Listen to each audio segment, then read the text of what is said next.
This is another episode of The Right Life Podcast, your number one source for everything bariatric surgery, from pre-op to post-op. Registered dietitian Alex Conception gives you real, raw tips and motivation through your journey. This is The Right Life Podcast. Hello guys, welcome back to The Right Life Podcast. I hope you are doing fantastic. So today I received a question, a very common question, and that is, when am I allowed to have alcohol? So if you have this question, I am talking to you. So in our program, we advocate and teach no cheating for 6 months, for the first 6 months. Okay, now the reason we do this is to maximize the potential of the sleeve and build a foundation for long-term success.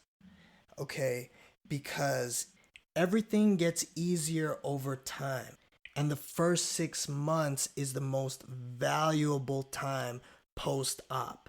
Why is it valuable? Because statistically, if you don't lose the majority of your weight in the first 6 months, you're not going to. Now, that is not an absolute statement. It's just that if you can't make a lifestyle change in the first 6 months when it's difficult, it's not likely you will be able to when it gets easier. Make sense? So you want to maximize the potential of the sleeve when you are going to get the most out of it. Okay? So when I say get the most out of it, I am referring to the restriction that you have early on. The best example I can give is that prior to the surgery, you are able to eat to your full and then finish your plate. Okay? Now, after the procedure, you will be able to eat to your full, but the next bite would mean extreme pain or vomiting. That may sound horrible, but that's what it takes to keep you consistent. Okay? But what your body needs is consistency.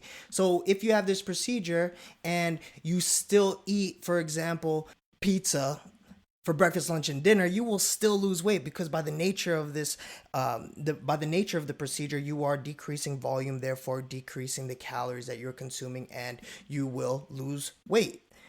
But you won't be losing at the maximum potential had you chosen good food, protein and vegetables, whole foods, and follow the rules.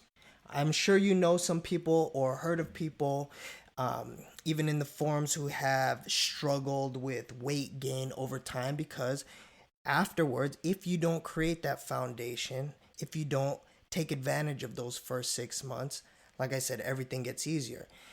Inflammation comes down, swelling comes down, and your ability to test your limits will increase. Okay, so you are still physically restricted. You still don't have the hunger hormone, but you are able to, just like prior to the surgery, eat to your full, then finish your plate. It may not be at that degree of stretching or testing your limits, but if you constantly test your limits, if you're only able to tolerate 5 or 6 bites, and then after 6 to 8 months you can tolerate 8 to 12 bites, and you eat 8 to 12 bites for breakfast, lunch, and dinner, that will become the new norm over the next few months or over the next year, and then you continuously test your limits again and again and again. And yes, you will be able to mess it up. That is why we want to make sure we stay very, very strict in the first 6 months, because this is the time that you are physically and mentally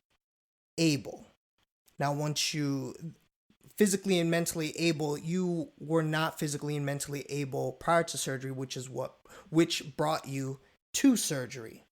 So taking the 6 months and maximizing the potential and learning and building that foundation will ensure that you will be able to do well long term. And that's going back to alcohol, going back to that question, when am I allowed to?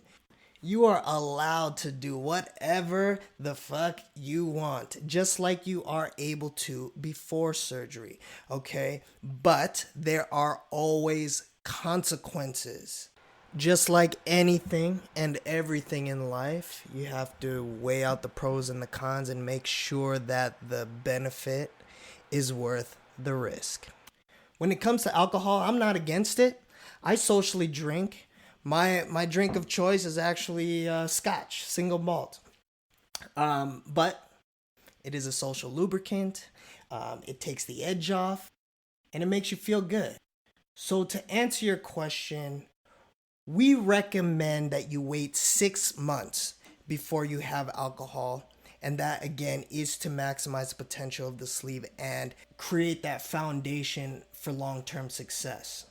Okay, but if you do have alcohol, I'd like to explain what the risks are so you can decide for yourself whether you want to take that gamble or not. Okay, so Nutrition 101. Calories come from macronutrients. What are macronutrients?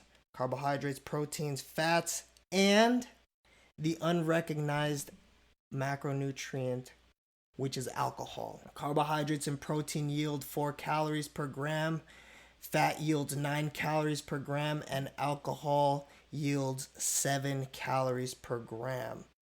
Here is a little perspective, okay, before you start popping bottles. Vodka is typically 80 proof, which means that is 40% alcohol by volume. Okay, 1 ounce of vodka is 28 grams. 40% of that, which is roughly 11 grams of alcohol. You multiply that by 7 calories per gram.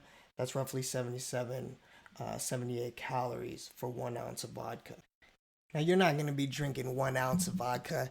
If you go to a bar, if you tip well, you're going to get heavy pours. So that means a 2 ounce pour is going to be roughly 160 calories. That doesn't even include any of the mixers or the chasers or anything like that. So you can see how you can easily drink away your calories for the day. Okay, so another gamble when it comes to alcohol in the first 6 months. You know how they say the body doesn't discriminate what type of calories you consume, which is pretty much the definition of if it fits your macros. The exception is alcohol, okay? No matter how good your metabolism is that day, you've eaten everything you're supposed to be eating, you have drinking everything you're supposed to be drinking, you have exercise, and you are in fat burning mode. The moment you drink alcohol, everything takes a backseat to the metabolism of alcohol. So you will stop burning fat and you will start burning alcohol or metabolizing alcohol the moment you take that sip. So basically it slows down your metabolism and you will essentially lose a day.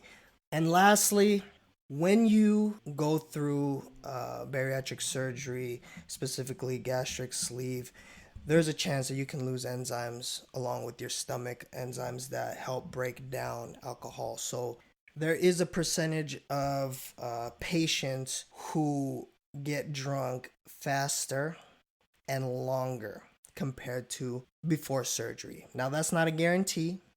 It is just testimonially. More people say that they are a lightweight compared to before surgery than not. But there are still other patients that do tell me that they haven't, there was no change in their ability to tolerate alcohol. So keep that in mind. Also, if you have an event to go to, for example, you're going to your friend's wedding and it is within the 6 months, and you were expecting to just surprise people with this killer body. Okay, and you are also hoping to have your first drink. I do not recommend you have your first drink at that event, okay? If you know that you are going to have a drink a week before, test it out, because you may be one of those people that, have one drink and you are gone, and you don't want to be that person at the party that people remember for that reason. So, like I said, it's not the end of the world. It's not a bad thing. Basically, we want to maximize the potential of the sleeve or maximize the potential of your procedure, and then also create that foundation for long-term success, because you can gain the weight back. We are just setting that foundation and creating those good habits. Okay. And if you are thinking about it and anticipating it and expecting to have alcohol and just waiting and counting the days, then it's probably a really good idea to actually wait that 6 months to show you that you don't need it. Okay. But make sure, again, you follow the rules, which is simply protein and veggies. Stay hydrated, take your supplements, and exercise within the first 6 months. Okay, number one reason for readmission to the hospital is dehydration. Keep that in mind. Alcohol, it inhibits your antidiuretic hormone.